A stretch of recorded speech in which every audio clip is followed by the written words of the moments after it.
Welcome to Cheat Sheet Tales, where secrets slip, lies unravel, and the truth always has a twist. Real stories, raw confessions, shocking betrayals. Drop a comment if you've ever caught a red flag too late. Now, let's get into today's tale. My parents laughed at my online business for years, until I made $1.2 million and left their golden girl speechless at her own graduation party. My name is Zane. I'm 31, and if there's one thing I've learned about family, it's that they'll support you the most unless your success makes them uncomfortable. I never took the standard route. While the majority of my relatives were away at university, studying law, medicine, or whatever else would get them a LinkedIn badge and parental bragging rights, I was holed up in my childhood bedroom creating an e-commerce brand out of thin air. Initially, the company only sold bespoke phone cases, then t-shirts, then it snowballed. While they were submitting resumes and praying for internships, I was doing taxes for an LLC and managing 6 figures of merchandise. But according to my mother, I was still between jobs. That's how I was presented at weddings and reunions. This is Zane. He's figuring things out, as if my company didn't exist. Until someone in a suit claimed it did. The graduation celebration that broke the camel's back was for Isla, my cousin. She was 23, had just graduated from a prominent institution with a degree in international relations, and was the family's golden girl. You know the type, class president, knows 3 languages, volunteers at shelters, and somehow looks like a Disney princess in every shot. Growing up, I never had any problems with her. To be honest, we were civil. Not particularly close, but yet not antagonistic. But Isla always had this air about her, as if she wanted everyone to clap at the end of each phrase. Her parents, my aunt and uncle, fueled it. Every minor accomplishment was celebrated with a party, a framed award, a group SMS, and a Facebook album titled Isla's Big Moment. When I received the invitation to her graduation celebration, I knew what to expect. A catered outdoor affair at their suburban home, complete with string lights, champagne, and an exorbitant tent rental. What I didn't foresee was the role I would be assigned when I arrived. I drove up a little early to avoid the usual bustle, only to be met by Aunt Marin, Miller's mother, waving a neon vest as if I'd just clocked in for work. "That's fantastic, Zane. We hoped you could assist with the parking situation. We have cars backing up down the street." "No hello. No, thanks for coming. Just a vest, a walkie-talkie, and a pat on the back, as if I were a college freshman working valet on weekends." I blinked at her. "I'm not working at the party, Marin. I came to celebrate." She laughed, as if I had told a joke. "Please help us out for an hour or so. You're skilled at logistics, right? Your small internet thing?" I should have gone away then. I should have given her the vest and told her no, but something in me, probably my cursed familial loyalty, made me accept it. I spent the first 90 minutes of the party waving SUVs into grass patches and assisting elderly relatives with their walkers over difficult terrain. Nobody relieved me. Nobody brought me a drink. When I eventually sat down at one of the fold-out tables in the rear, sweaty and dusty, the genuine celebration had already begun. There was a large banner across the yard that read, "Congrats, Isla," in sparkling gold. A red ribbon was placed over the driveway gate, which appeared to be disguising a brand new Kia Soul. Guests gathered around the cake table to sip beverages and dine. My mother, who was seated front and center, gave me a half-hearted wave as if she had raised Isla herself. I noticed my name scrolled on a paper place card, hidden beneath a beautiful fern in the buffet line, distant from the main tables. Isla was shining. She wore a white outfit that reflected light with every movement, and she moved from table to table as if she were running for office. When a microphone was delivered to her, she tapped it dramatically before laughing. "I just wanted to thank everyone for coming," she said, raising her champagne flute. "It means so much to be surrounded by people who value hard work and real education, especially in a time where it's so easy to get distracted by online hobbies." She smiled straight at me. The pause was intentional, the delivery razor sharp. And how did they react? Laughter, actual laughing. My uncle snorted. My cousin Kai spit out a sip from his drink. Even my mother gave a tight, ashamed smile, as if she had been caught trying not to laugh but couldn't stop herself. I felt heat rising up my neck. I glanced at the condensation pouring down my untouched drink, trying not to react. Not yet. Isla continued, oblivious, or perhaps just brave. Some of us spent 4 years pursuing a degree that signifies something. Sorry, not sorry. More laughs. She clinked glasses with a few close guests before returning the microphone, like a teen drama dropped the mic scene. My mother looked across at me, gave a slight shrug, and said, "She didn't mean it. The fact is, I didn't care about the car. I didn't care about the banner, the speech, or the fact that every photo was taken with me cropped out in the backdrop, standing by the hedge like a forgotten waiter. What hurt was the years of silent dismissals, smirks when I attempted to describe my job. My own mother would skip over my updates to discuss which of Isla's lecturers formerly worked for the State Department. But as I sat there with dust on my sneakers and a drink in my hand, something inside me moved. I waited until the last toast was given, the clapping subsided, and people began to go toward the dance floor, where a Bluetooth speaker was playing top 40 songs.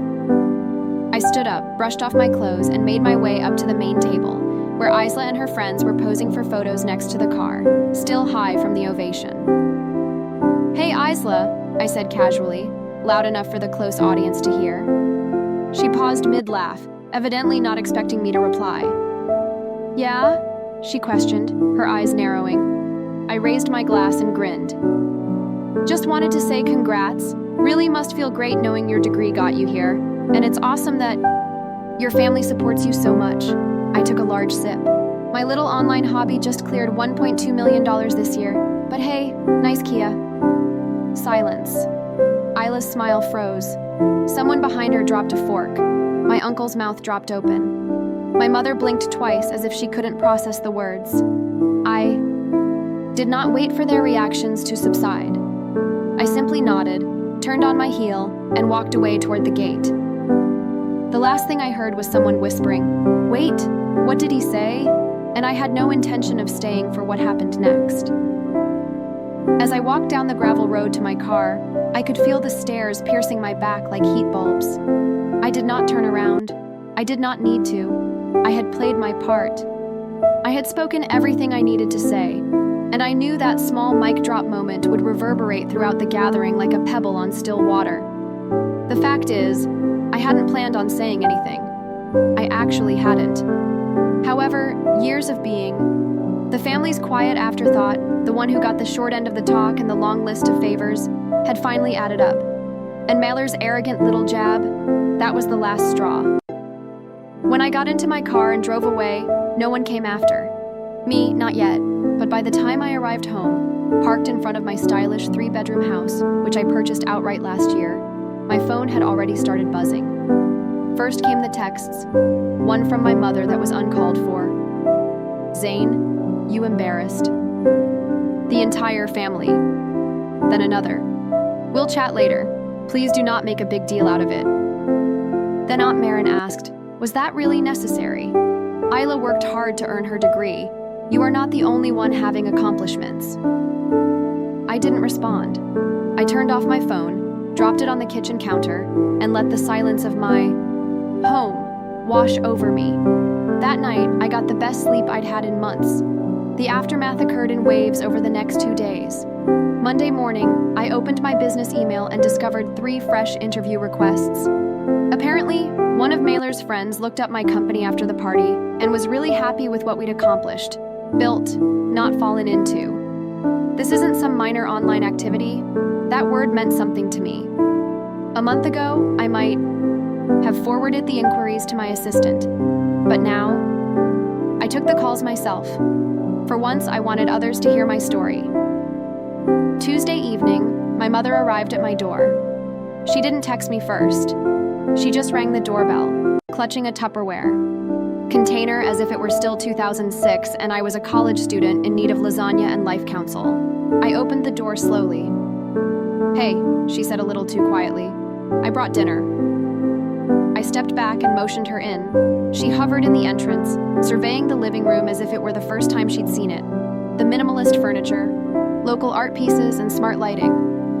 All of it screamed success in a language she had never bothered to understand. "You've done well for yourself," she finally replied. Yeah, I replied. I have. She placed the Tupperware on the countertop. You embarrassed Isla and the entire family. She is devastated.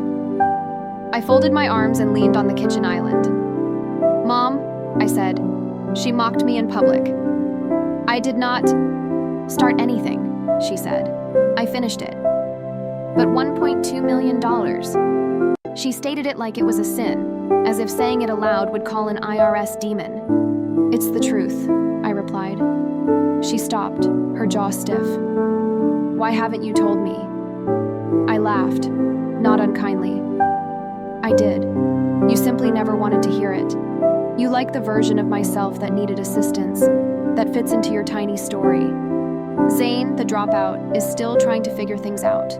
You could pity me, but I stopped needing it a long time ago. She sat down hard as if my words had knocked the wind out of her. I wasn't trying to pity you, she added quietly. No, I asked. So why was Isla always so motivated while I was just the kid who made stickers in his room? She did not have an explanation for that. Instead, she explained, Isla is looking for work. You know, nothing has come through yet. I grinned tightly. So the actual degree didn't open every door after all? That earned me a scowl. Don't be cruel. I am not. I'm just tired of pretending I haven't earned a place in this household. She stood up and brushed phantom crumbs from her blouse. She wants to apologize, she muttered. Does she? She raised an eyebrow. She said she went too far. I did not respond.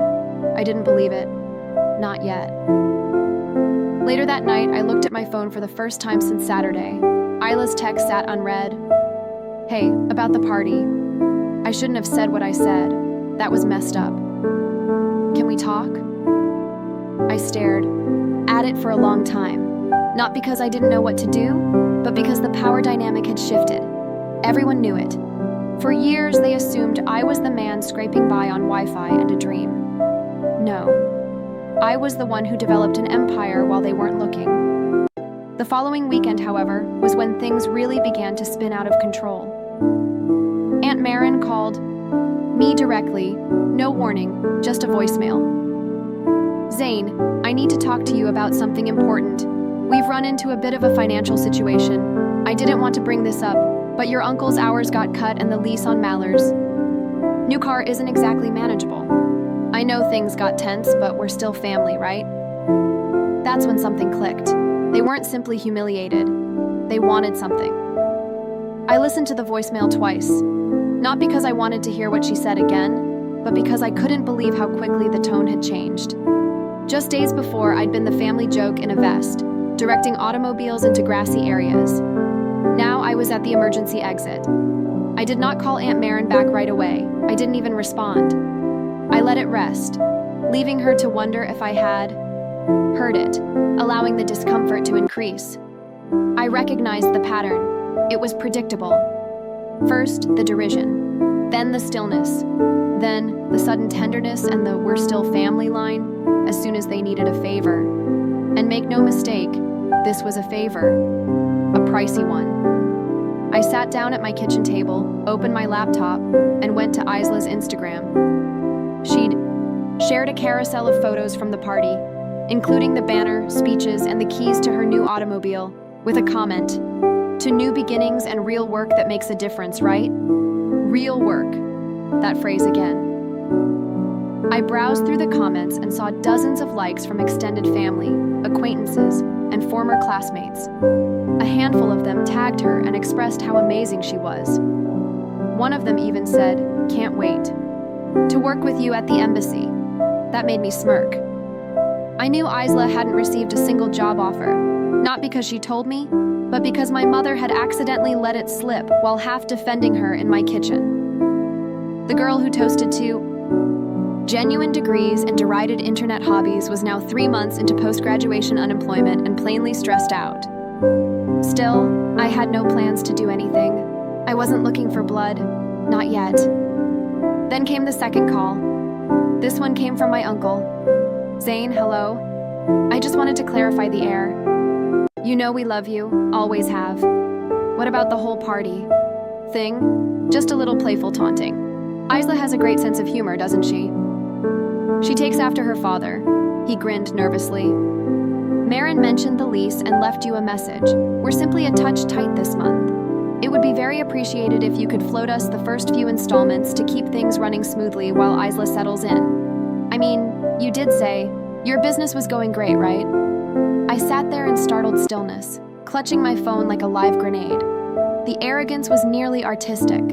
There was no mention of the years I had spent quietly footing costs for birthday gifts, Christmas, feasts, or family emergencies while they offered me folding chairs and backhanded compliments. There wasn't a single acknowledgement that Isla's words were cruel, not mocking, humorous, or a joke. No apologies, just more entitlement, simply more of the same. That's when I opened the spreadsheet I'd saved for years. Not excessively, just methodically. Every dollar I'd ever given or spent on this family, from the $300 I loaned Kai for textbooks, which he never paid back, to the $2,000 I lent Marinra and her husband when their roof began leaking 2 winters ago. I had been guilted into doing every favor. I paid every bill quietly to keep the peace. What was the grand total? $42,860. $42,860. Not including interest, not including emotional labor, not to mention the way they made me feel like a glorified piggy bank with no actual accomplishments. I looked at the number for a long time. Then I took a deep breath and began crafting a note for Isla. Hey, got your text. Been thinking about it. Appreciate the apology, but I've been thinking maybe it's time for some clarity. For everyone's sake. You're right, by the way. You did work hard. I just don't think that justifies mocking other people's success, especially when you don't fully understand it. But more than that, I'm realizing I've spent years investing in this family, financially and emotionally, and all I've gotten in return is dismissiveness. I know I read it twice. No venom. There's no gloating. It's just a line in the port's sand. Then, I forwarded a variation of that communication to my uncle, aunt, and, more delicately, my mother. She called right away. Zane, can we discuss this? You cannot just... I interrupted calmly and clearly. I can, and I just did. Pause.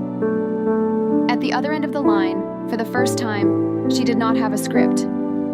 I didn't know what to say. Did you really earn more than $1 million last year? Yes. How? You never asked. Another prolonged stillness. What do you want us to do? She asked, her voice low. And that question stayed with me for a moment, because that was the point, wasn't it? I did not want them to do anything. I just wanted them to stop expecting me to handle everything. I abruptly ended the call, not out of spite, but because I didn't feel obligated to perform for anyone. The mask was off. The bank was closed. The family's joke had finally been told. Isla had not responded to my mail for 2 days. I assumed she was either stewing, preparing a faux gracious response, or too humiliated to say anything at all. I honestly didn't care. I had spoken my piece. The weight that had been resting on my chest for years, guilt, obligation, the continual sense of being seen but never valued, was finally lifted. For the first time in forever, I felt light. Then, on the 3rd day, I received a calendar invitation. Subject, Coffee by Ela Summers. Time, Saturday at 10 a.m. Location, Cafe Alder, downtown. I stared at it for a moment, trying to decide whether to decline. But a part of me was curious. I accepted. Not because I expected a heartfelt apology, but because I wanted to see her in the eyes and discover what, if anything, was genuine beneath all of her polished superiority. Saturday morning rolled around. It was gray and rainy. I thought it was fitting. I arrived 10 minutes early and got a black coffee, no frills, no distractions. She arrived 5 minutes late, dressed in a cream blazer, heels, and a countenance full of well-managed humility. Even amid the rain, Isla dressed as if she expected to be in the spotlight. Zane, she murmured with a little smile, taking the seat across from me. Thank you for coming. I didn't expect you to show. I said quietly, neither did I.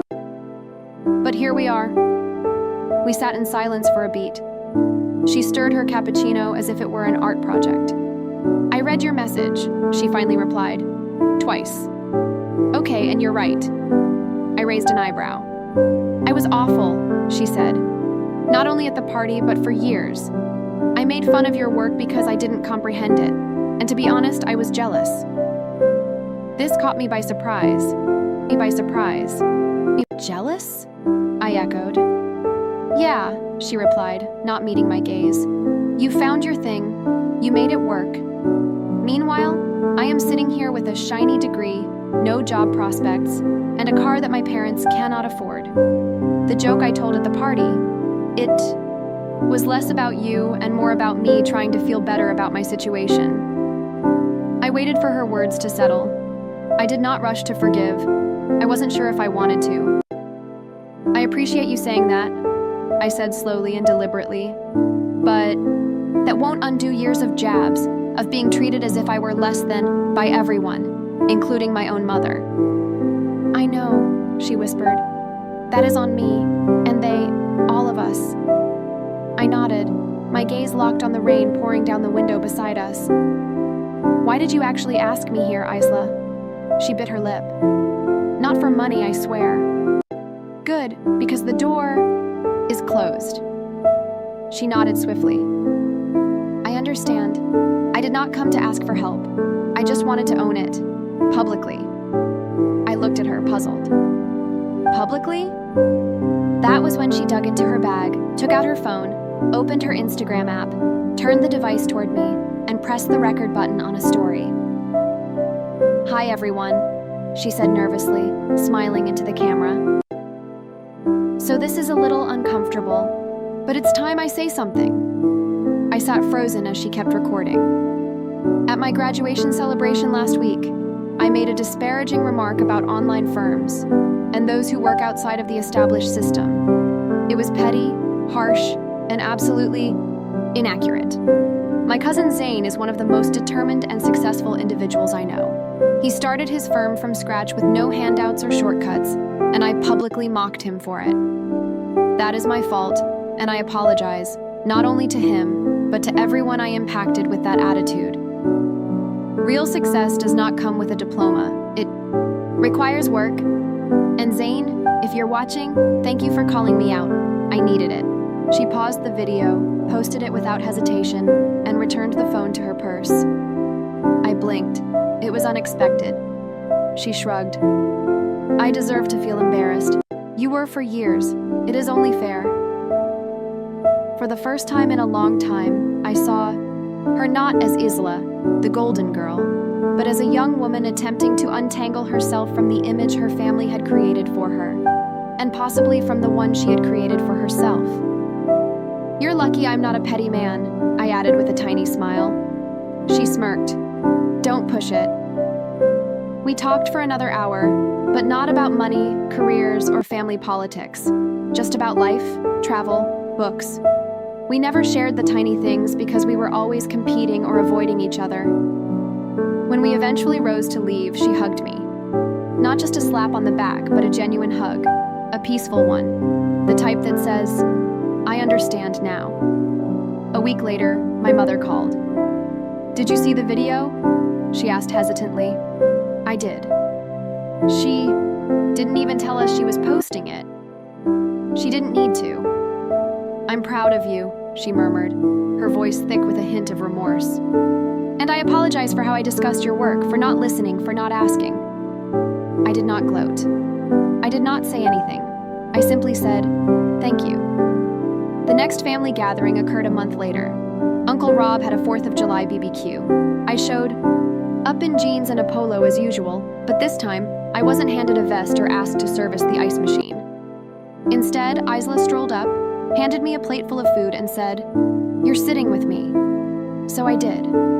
There was no speech, no banner, no toast, just laughs, stories, and a strange sense of equilibrium I hadn't had in years. When someone inquired what I did for a living, Isla was the first to respond. "He manages a multi-million-dollar web brand. It's absolutely insane. You should see his setup." The silence that followed was lovely. No snorting, no smirking, simply impressed. Nods and follow-up questions. I responded to a couple, smiled nicely, and kept the rest to myself because they wanted to know, and I didn't need them to. The KIA was finally returned. Isla began working for a nonprofit organization, doing actual work that was important to her, not her parents. Aunt Marin and Uncle Rob have stopped calling me for handouts. My mother still doesn't understand what I do, but she now brags about me as if I invented the internet. I still have that spreadsheet, not out of bitterness, but as a reminder of where I came from and what I no longer owe. They say that prosperity is the best form of vengeance. I believe that greater clarity is preferable. After all that noise, stillness is the loveliest sound. Thanks for watching and diving into this wild family drama with me. If you love Reddit family drama, don't forget to subscribe and turn on notifications so you never miss the next one.